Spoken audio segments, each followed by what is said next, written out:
Assalamualaikum warahmatullahi wabarakatuh. Perkenalkan, nama saya Akbar Aji Firmansyah, nomor induk mahasiswa 933503320, Prodi Komunikasi Penyiaran Islam, Fakultas Usuluddin dan Dakwah. Di sini saya akan menyampaikan materi tentang taklid. Pengertian taklid. Menurut istilah, taklid adalah 1. Mengikuti pendapat orang lain tanpa mengetahui hujah atau dalil kebenaran pendapat tersebut. 2. Suatu ungkapan yang mencerminkan sikap seseorang yang mengikuti orang lain, baik dalam pendapatnya maupun perbuatannya, dengan meyakini realitas tanpa melakukan penyelidikan dan pemikiran terhadap dalilnya. 3. Beramal berdasarkan pendapat orang lain tanpa mengetahui dalilnya. Ibnu Khaldun menjelaskan bahwa taklid adalah sikap yang diambil oleh orang yang dikuasai untuk mengikuti orang yang menguasai atas dasar kerelaan. Sedangkan menurut Tajuddin Al-Subki, taklid didefinisikan sebagai mengikuti pendapat orang lain tanpa mengetahui dalilnya. Taklid sebagai sebuah disiplin ilmu dalam usul fikih mempunyai rukun yang menjadi komponen pokoknya, yakni pertama, al-mukhallaf fih, yaitu sebuah pendapat atau topik tertentu yang dijadikan sebagai objek seseorang untuk melakukan taklid. Kemudian pendapat atau topik yang dapat menjadi objek taklid dapat dijelaskan dengan ketentuan hukum sebagai berikut. 1. Taklid dalam akidah, yakni taklid terhadap hal-hal yang terkait erat dengan keyakinan terhadap hal-hal yang termasuk dalam pengetahuan dasar dan fundamental dalam agama Islam. Dalam hal ini ulama berbeda pendapat. Mayoritas ulama berpendapat bahwa taklid dalam akidah termasuk dalam hal yang diharamkan. Bahkan bagi seorang mukallaf diwajibkan untuk menggunakan nalar dan pemikiran yang mapan. Adapun mazhab Zahiri justru berpendapat wajib hukumnya bertaklid dalam akidah dan bahkan diharamkan menggunakan penalaran. 2. Taklid dalam usul al-din yang meliputi pemahaman terhadap sifat wajib, muhal dan jaiz bagi Allah Subhanahu wa taala. Ulama berbeda pendapat dalam konteks ini. Sebagian dari ulama menetapkan larangan taklid dalam usul al-din, sementara mayoritas ulama justru memperbolehkan dengan pertimbangan bahwa usul al-din dapat dimasukkan dalam kategori furu'.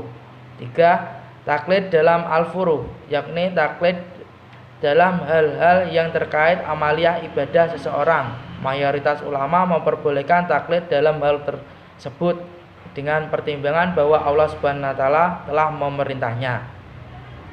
Hukum taklid.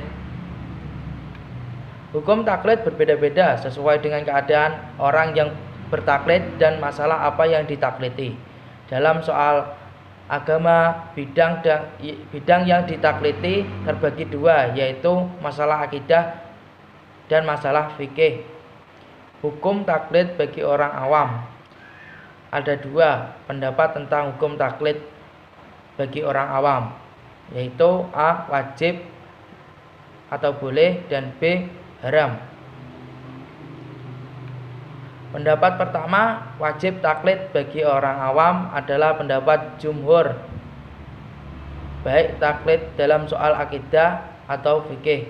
Imam Ghazali dalam Al-Mustafa mengatakan orang awam wajib meminta fatwa dan ikut pada pendapat ulama. Ibnu Abdil Bar mengatakan dalam Jami' Bayani Ilmi wa Fadlihi mengatakan orang awam harus taklid pada ulama mereka karena orang awam tidak memiliki kapasitas keilmuan untuk memahami argumen tingkat tinggi. Inilah yang menjadi penghalang antara orang awam untuk mencapai argumen sendiri. Ulama sepakat bahwa orang awam wajib taklid pada ulama mereka. Itulah yang dimaksud Allah dalam Quran surat An-Nahl ayat 43. Pendapat kedua, bahwa taklid bagi orang awam itu haram, adalah pendapat dari sebagian golongan Qadariyah dan Ibnu Hazim. Ini adalah pendapat yang sangat minoritas dari kalangan ulama Islam.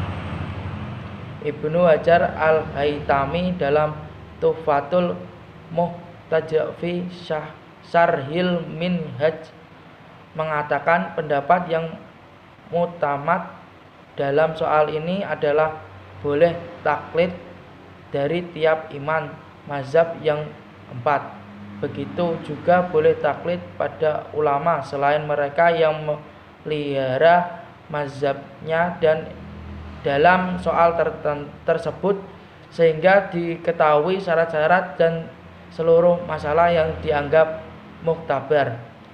Ibnu Abdul Bar berkata, para imam mazhab tidak pernah memerintah pada sahabat atau ulama mazhab mereka untuk berpegangan pada mazhab tertentu dan menganggap tidak sah bersikap sebaliknya. Justru pendapat yang dikutip dari mereka adalah mereka yang menjelaskan pada manusia untuk saling mengamalkan fatwa sebagian dari ulama, karena mereka semua mendapat petunjuk dari Tuhan dan tidak ada hadis sahih dan dalil yang menyatakan bahwa Rasulullah memerintah seseorang untuk berpegang teguh pada satu mazhab tertentu.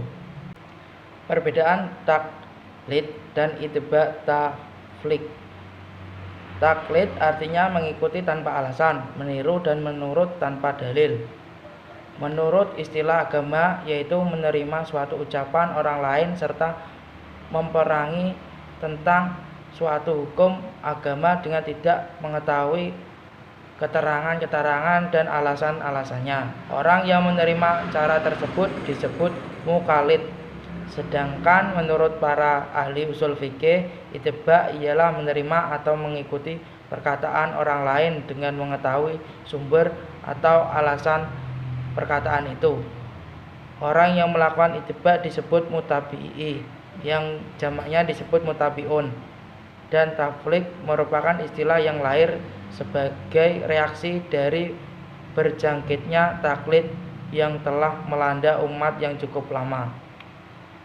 Kemudian talfik muncul bersamaan dengan kebangkitan kembali umat Islam dan eksistensinya membawa pro dan kontra di kalangan umat. Talfik merupakan istilah yang relatif baru dalam lapangan fikih. Antara taklid dengan ittiba mempunyai perbedaan baik dalam segi sikap maupun perilakunya. Dalam taklid tidak ada unsur kreativitas kajian, sedangkan dalam ittiba ada unsur kreativitas, yaitu studi dan pengajian terhadap dalil yang menjadi dasar dari sebuah pemikiran hukum. Kesimpulan dari penjelasan di atas dapat kita tarik kesimpulan bahwa dalam mengatasi problematika kehidupan yang semakin berkembang, maka diperlukan ijtihad untuk menentukan solusi dan dalam permasalahan-permasalahan kehidupan dengan cara yang benar, berpedoman pada Al-Quran, Sunnah, Nabi, Ijma, dan Qiyas. Di dalam pengambilan keputusan untuk menentukan jawaban permasalahan, maka perlu menggunakan ilmu dan landasan yang tepat. Oleh sebab itu dilarang berbuat taklid semata-mata ingin menetapkan suatu hukum, karena taklid itu tidak diperbolehkan. Jangan pula ikut-ikutan tanpa mengetahui hukum yang pasti dan alasan hukum tersebut. Maka perlu hati-hati dalam berbuat apalagi persoalan hukum agama. Apabila dalam menjumpai permasalahan dalam kehidupan, maka bolehlah berittiba, yang kemudian tidak menutup kemungkinan akan terjadi perbuatan taflik. Namun dalam hal ini tidak lepas dengan yang namanya pengetahuan dan memahami hukum yang pasti. Sekian dari presentasi saya. Bila ada kekurangan mohon dimaafkan. Wassalamualaikum warahmatullahi wabarakatuh.